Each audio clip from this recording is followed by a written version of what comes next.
Nothing beats. In today's video, I attempted to beat Dark Souls 1 with only the starting equipment. This means I can't use any picked up weapons and armor throughout the whole game, and it also means I'm not allowed to use any items to make the run easier. This includes homeward bones, rings, and other extremely useful items that I would usually rely on. This run not only made me go insane, but also made me realise how many items in this game make the experience much easier. So sit back, relax, and watch me go through moments of rage, friendship, confusion, and victory. And also, if you could take the time to like, subscribe, and even hype the video, which is a new YouTube feature, that would mean a lot to me. Without further ado, let us.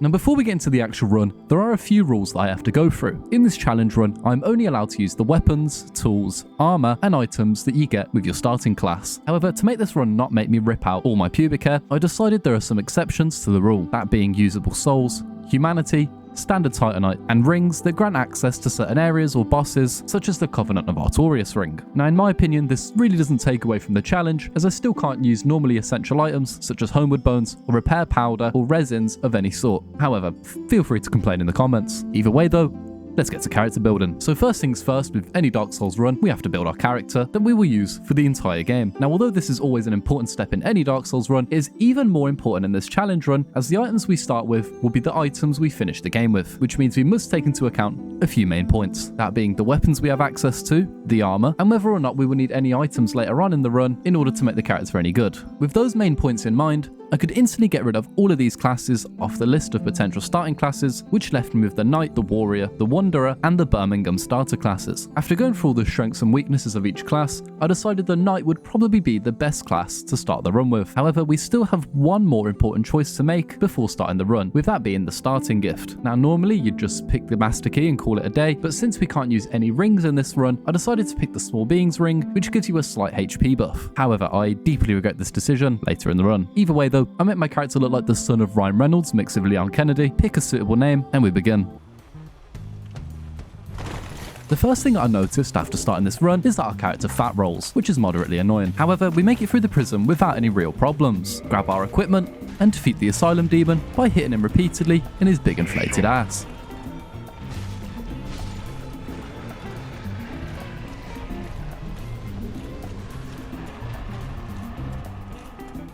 So far, the run's looking good. We have good armor, decent damage, and I'm feeling very optimistic. My sweet summer child, if only he knew the massive mistake he had made. Either way, we make our way to Firelink Shrine, and I kill the worst NPC in the game because he's obese. And then I grab all the items around the first bonfire, which I then realised was completely pointless as I can't use most of them. Either way though, I make my way through Undeadburg and encounter our second boss, the Taurus Demon. And honestly, this boss is pretty damn easy to take care of. All we have to do is make sure to kill both the archers at the top of the tower, do a nice plunging attack, and then stay close to his big Taurus testicles.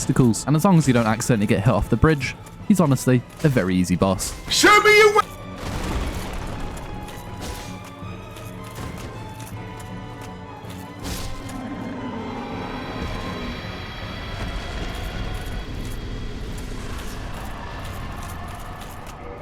I then decide to talk to the best boy Solaire when I realise I won't be able to summon him for the entire game, as that requires the use of the white soapstone. This made me very sad. So to cheer up, I gave a prostate exam to a boar and went to Andre, where I upgraded my broadsword to +3. Okay, before we continue the video, I must admit I did make a massive mistake in this run, where I accidentally upgraded my flask once with a Firekeeper's soul. Now I didn't make any of the mistakes for the rest of the run, so you'll have to forgive me, and to make it up to you guys, here's a really awesome video.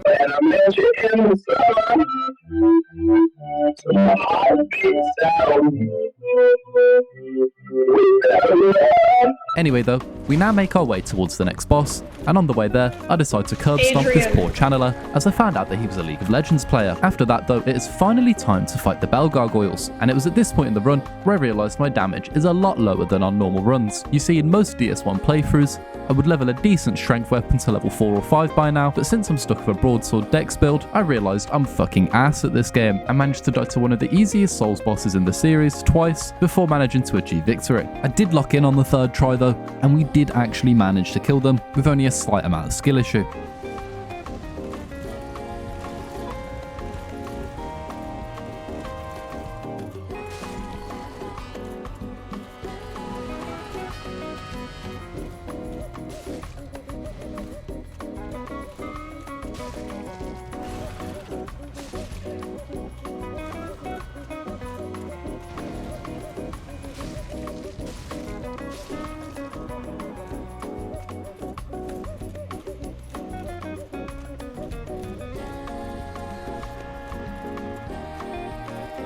Now that's out of the way, we finally get to ring the first bell of awakening.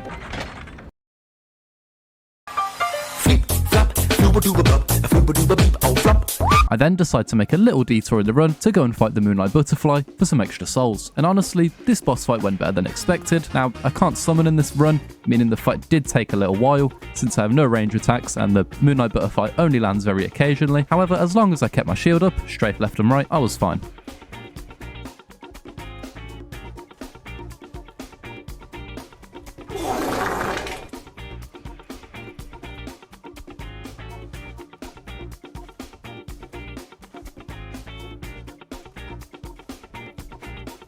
Very good.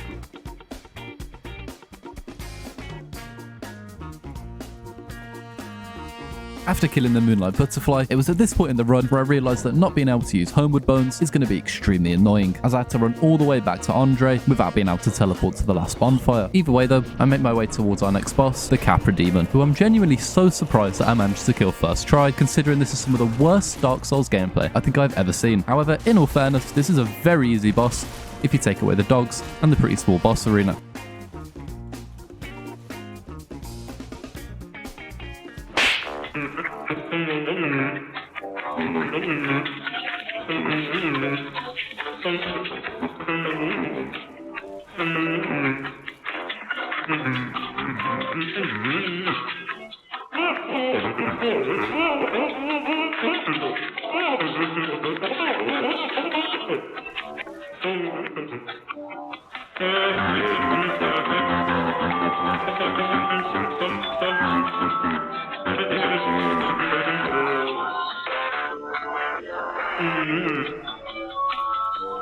After that victory, I unlock the depths and make my way back to Filing Shrine, re-upgrade my character, and wait, why did I go back there to do that? I genuinely don't remember. But either way, we go back into the depths where I backstab the big huge chef and take the large ember. I then get my broadsword to +7, then make my way towards your gaping dragon. But before that, I of course get raided by Big Fucking John, and as you can imagine, this didn't go too well for me.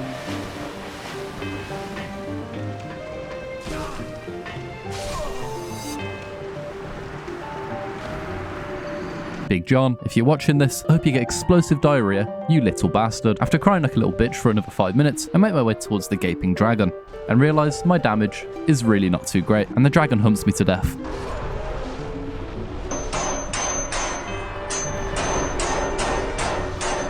However, second time's the charm, and I managed to gape the dragon.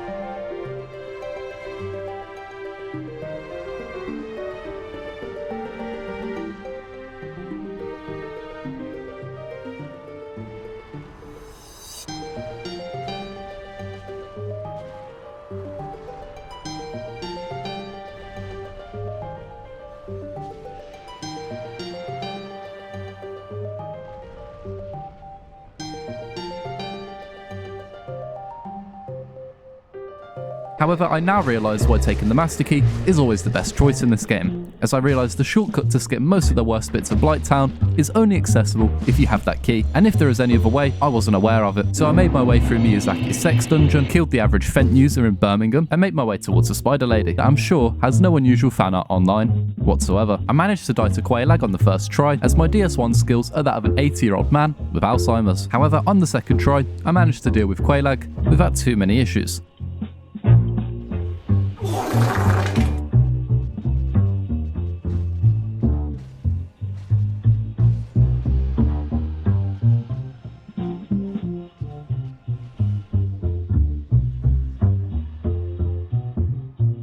Although I am noticing that my damage numbers are looking pretty dark. You know, like Dark Souls. I then ring the second bell of awakening, unlocking Sen's Fortress.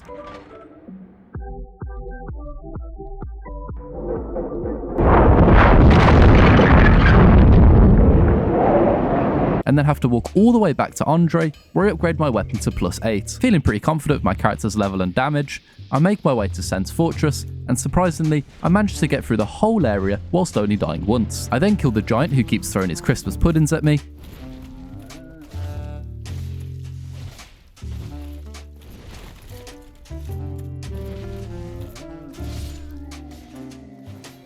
and then take on the Iron Golem. Now I was quite worried about this fight, as weapons without a lot of poise damage tend to struggle to knock over the Golem, making the fight a little harder. However, once I started attacking the Golem, I realised my poise damage wasn't amazing, but was good enough to knock him down. However, no one warned me that this boss got a new buff where he could fucking fly. Nothing beats a Jet 2 holiday. And sit midair was calling me slurs. Right, I'll tell you what, you fat little... However, once he came down from fucking orbit, I managed to kill the prick. What kind of bullshit is that?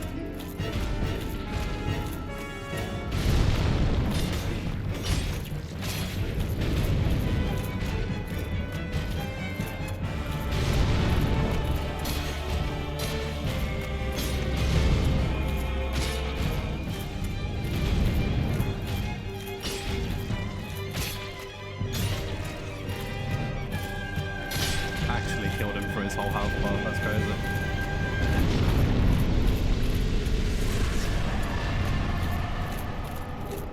We then get picked up by a bunch of War Thunder players and move on to the most beautiful area of Dark Souls, Slough. Now normally Anna Londo doesn't really cause me much trouble in terms of getting to Ornstein and Pyrocynical, but for some reason it took me genuinely about 10 deaths to make it past the annoying fucking Archer section, and it was at this point in the run where I felt like ripping off my testicles and feeding them to your great granddad.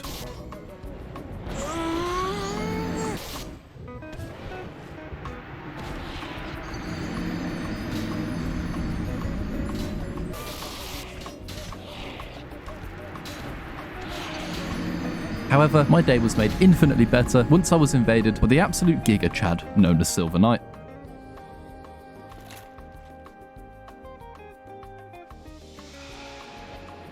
Right, I just went to take a break and I'm getting invaded for fuck's sake. Silver Knight! The Silver Knight! Why is he emoting on me? Am I about to get fucked?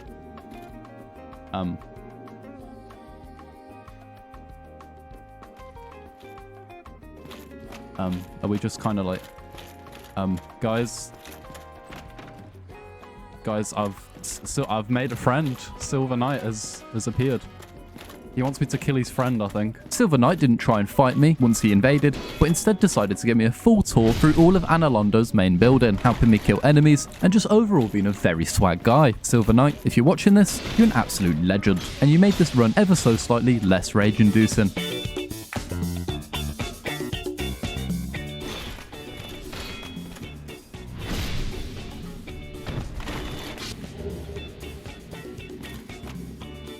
Okay, I guess I'm going on an adventure with Silver Knight.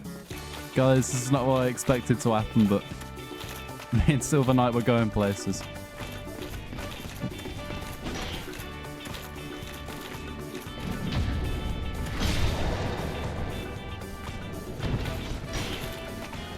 I'm actually going to die to this fucker.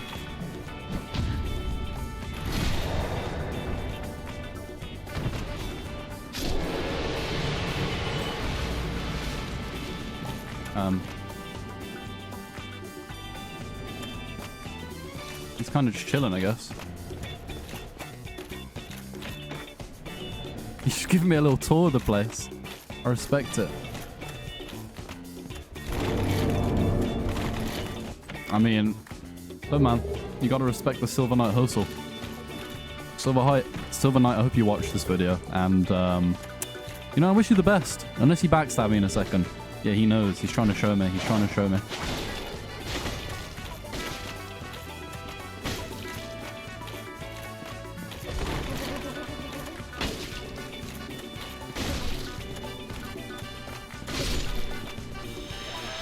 I think this guy might think I'm a noob, because I probably play like one, but yeah, let's just do it, man. Me and Silver Knight are ruling the world together, I guess. What a fucking cool guy, though, like, RP and just as a normal Silver Knight.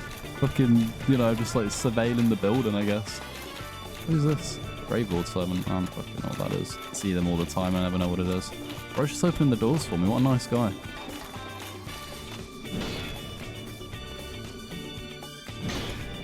I can't, I'm failing here. There we go. That's what I like to say.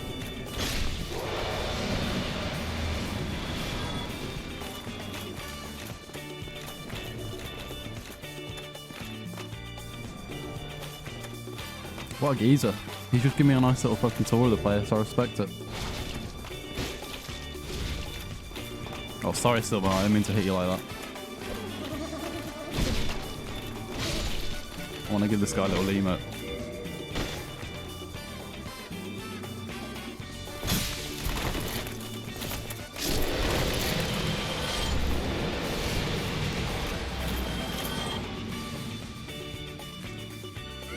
Bro, it's just fucking dissing my skills. Fair enough, honestly. Shit, is this where he went? I've lost me buddy. Okay, he's over here. Oh shit, he can fight them too? I had no idea.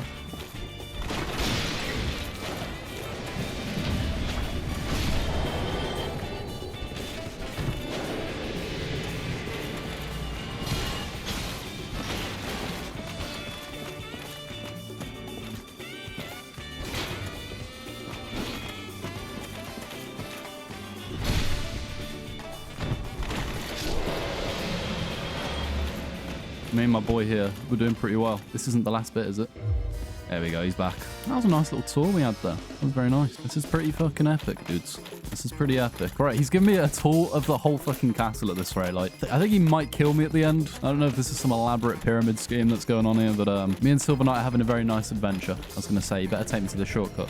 Yes. Beg the hustle from this guy. What's he giving me? Oh, thank you, dude. Oh, what a fucking top G. He just gave me a tutorial, then gave me some humanities and left.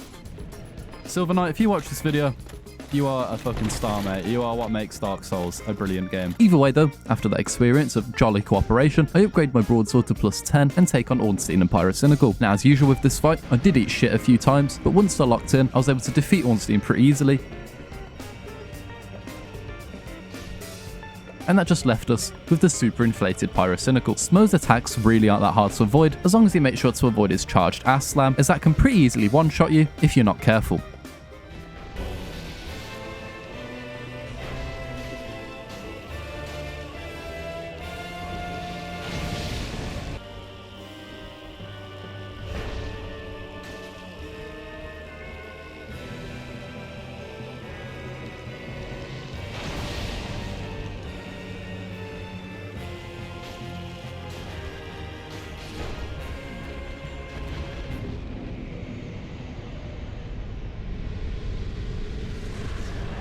After killing Smo, it's time to try holding with both hands as we retrieve the Lord Vessel. And I don't give a single fuck what anyone says in the comments, but I'll be using the Lord Vessel to teleport, as I've not used a single homeward bone this whole run, and I'm sick of running across the map just to get anything done. I return to Firelink Shrine, place the Lord Vessel, then go back to the Asylum and kill the Stray Demon, which really wasn't that interesting. However, this next part of the run is the part that I was by far the most scared for, that being the Catacombs. Now at first, the Catacombs is pretty easy and ends with Pinwheel, which is the easiest boss in the game. However, it's what comes next that scares any DS1 player, Tomb of the Giants. Now normally Tomb of the Giants isn't the worst thing ever, so long as you have some sort of light source, whether it be a lantern or a spell. However, we aren't allowed to use either of those in this run, so I had to learn where to go without being able to see anything, and this took many rage-inducing attempts. However, once we made it through Smethwick Birmingham, we make our way to Gravelord Nito, and I swear to fuck, this game is trying to rage bait me. The broadsword is not doing enough damage and has the reach of a wet flaccid noodle, and Nito keeps spreading his fucking aids everywhere, getting me killed over and over again, and his fucking skeletons keep spawning in and touching me fucking ass cheeks. What the fuck is this game, man? Anyway, I kill Gravelord Nito without much hassle at all, and we move on to the painted world of Stinky Ass, where I kill Priscilla. I then realised I still haven't fought Great Wolf Sith, so I put down good old Yeller with what felt like 8,000 swings, whilst listening to the best boss theme in the game. After putting down Sith, I thought I'd have a go at killing the Four Kings, which really didn't go well, as the Four Kings is basically a boss that checks if your DPS is high enough for the rest of the game, and mine clearly wasn't, so I decided I would take a detour and get Lost Izalith out of the way, since my weapons are definitely good enough for that area. I kill Ceaseless Discharge using the G-Strat, kill the third copy-paste Stray Demon by smacking his ass repeatedly, and make my way towards the Centipede Demon, which despite my absolutely awful gameplay, I did manage to kill first try. Now I know a lot of you people are going to shout at me in the comments for this, but yes, I did use the orange Charred Ring, as I don't know how to make it through Lost Izalith without it, and honestly, at this point in the run, I felt like committing the sequel to 9/11. After making my way through the land of walking ass cheeks, we make our way to the final boss of the Lost Izalith, and the worst boss of the game, Bed of Chaos. Now in all fairness, this boss really isn't so bad if you just use the quit out strategy and make sure to take it slow and avoid his attacks. However, I did still manage to die once whilst fighting him.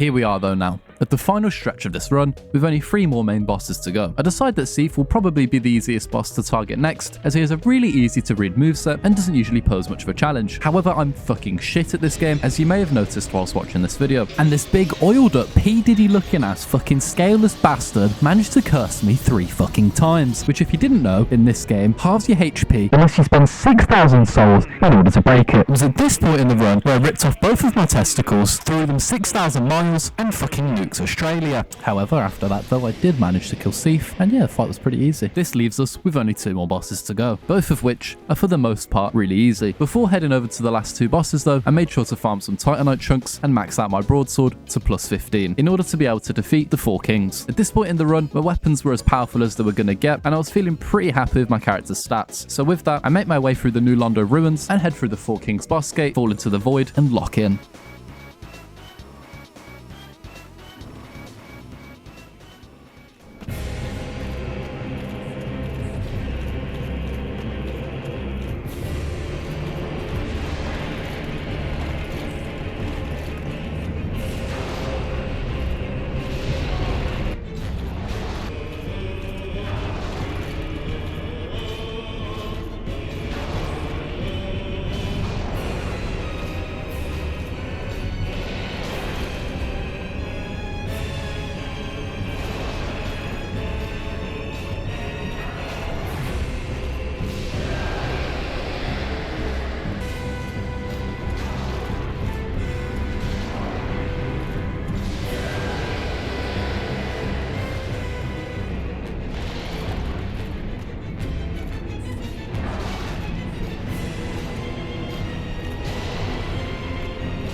And there we have it. The final boss in the game before Lord of Cinder is complete. I used my remaining souls to level up my character, place the Lord souls into the Lord vessel, and head on my final journey to the Plin Plon man. And of course, I beat him first try. I said I'd beat him first try. Seriously, this boss really isn't that hard. And with that, I beat the Lord of Cinder first try.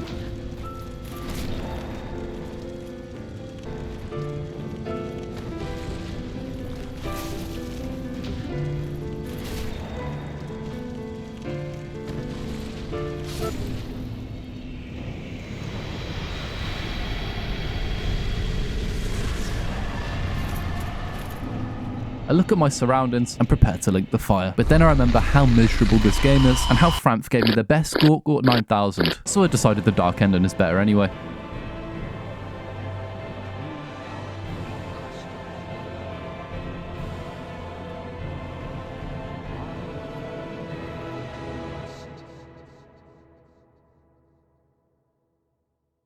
This video took way too long to make, man. Just like and subscribe.